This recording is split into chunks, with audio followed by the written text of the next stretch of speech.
It should come as no great surprise that a Democratic Party which has abandoned working class people would find that the working class has abandoned them.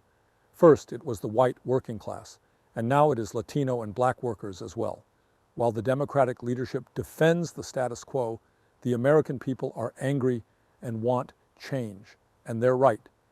Today, while the very rich are doing phenomenally well, 60% of Americans live paycheck to paycheck, and we have more income and wealth inequality than ever before. Unbelievably, real inflation accounted for weekly wages for the average American worker are actually lower now than they were 50 years ago. Today, despite an explosion in technology and worker productivity, many young people will have a worse standard of living than their parents, and many of them worry that artificial intelligence and robotics will make a bad situation even worse.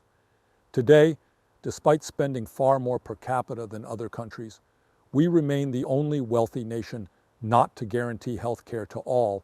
As a human right, we pay, by far, the highest prices in the world for prescription drugs. We, alone among major countries, cannot even guarantee paid family and medical leave.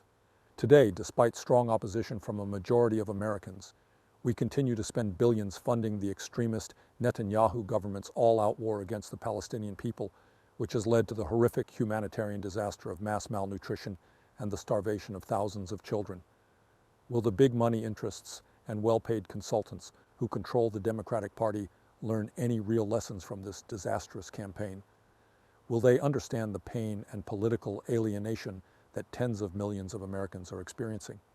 Do they have any ideas as to how we can take on the increasingly powerful oligarchy which has so much economic and political power? Probably not. In the coming weeks and months, those of us concerned about grassroots democracy and economic justice need to have some very serious political discussions. Stay tuned.